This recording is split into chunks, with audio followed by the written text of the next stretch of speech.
You want to cancel your reservation? Okay. About a decade ago, when I was fresh out of high school, I got a summer job working at a lakeside boat rental, bait and tackle shop. My boss, Joe, not his real name, inherited the shop from his father and took a massive amount of pride in keeping the family business going. Still, he wasn't one to give in to bullshit, and clearly took it personally when a customer complained about anything to do with the shop he loved so much. Our lake was a pretty popular trophy fishing destination due to how large the local Mackinaw trout got. Bossman wanted to reward people who planned ahead by never charging summer pricing, approximately $150 more per day, on reservations. Naturally, this resulted our boats getting booked out weeks in advance. The catch was we did require a completely refundable $100 security deposit. We said in case of damages, but was mostly to guarantee they returned the boat. Of course, every year, many people took issue with this policy. In 3 years I saw this happen dozens of times. Boss had his malicious compliance down to an exact science.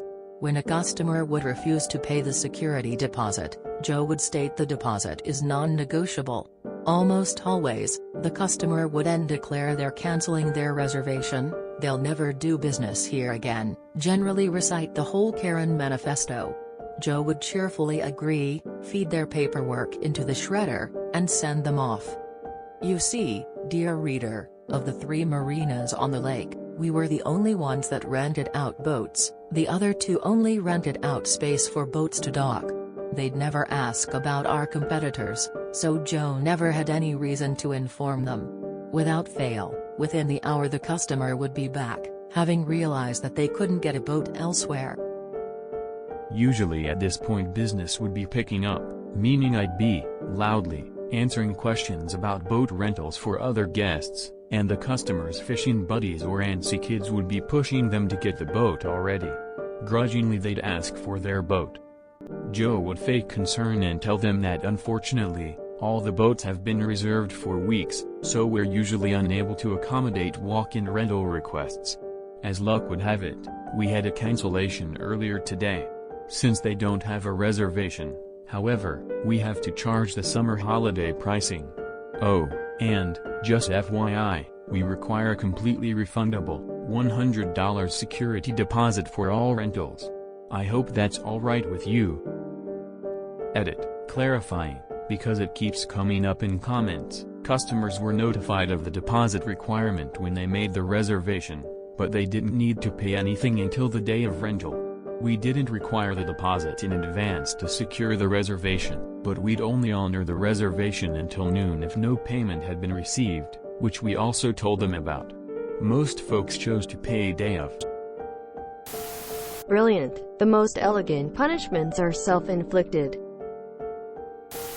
As luck would have it, we had a cancellation earlier today. This is such perfection.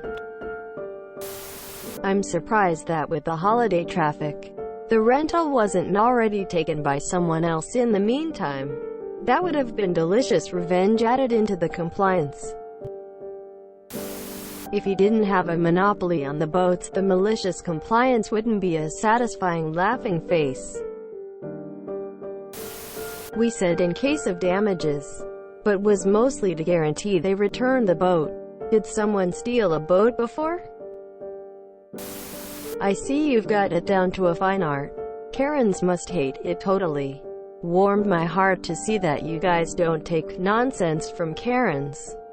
Quite refreshing. I'm honestly surprised that anyone has an issue with a refundable deposit. Sounds pretty standard. I guess some people are just assholes by nature. That's brilliant, Lo. Self-inflicted a whole tax, that's some beautiful karma. Expecting to pay a deposit on a rental is common sense, especially for a boat, and $100? I've paid more on a deposit for a tool at Home Depot. That's awesome. A $150 douche tax basically. A vote for whole Karen manifesto. I really liked this MC. Thanks for sharing. Most of the MCs here involving a job are about incompetent, power-tripping management. Not that I don't have a sick, twisted part of me that enjoys those as well. But it is definitely refreshing when the MC is in league with management for a change. Having spent many years in retail, customer service, and having been fortunate enough to almost always have good to amazing managers, I appreciate this. People complaining about deposits reminds me of when I worked for a cat rental company. I can't tell you how many times I was cussed out for simply informing people that we require the cost of the rental plus a refundable deposit up front. People act like they are going to negotiate their way out of a national policy for the single largest rental company out there. Who seriously has an issue with a refundable deposit? Don't crash or steal the boat and you get your money back. Man, I love everything about this. And in the end they still get to rent a boat plus a jerk tax. Something like this could be filmed and you could probably run a psych lab on the different type of Karen reactions when they are backed into a corner. You probably get this so much. I am giggling. What is their problem with a fully refundable $100 security deposit? That's like complaining when a hotel has your credit card on file in case you trash your room. Karens have complained about that too, haven't they? People who rent boats are notoriously reckless with them. Chipped props, cigarette burns, hull damage due to running over logs, running aground. Never rent out a boat without a security deposit. You have to be a real Karen to complain about a security deposit.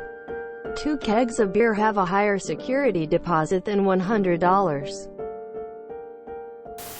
Requiring a security deposit to rent a sinkable, stealable, cashable boat seems totally reasonable. Why so many objections? If you enjoyed this video, please check out our playlists full of similar content. Epic Haircast is like doom scrolling for your ears. Please like, share, and subscribe.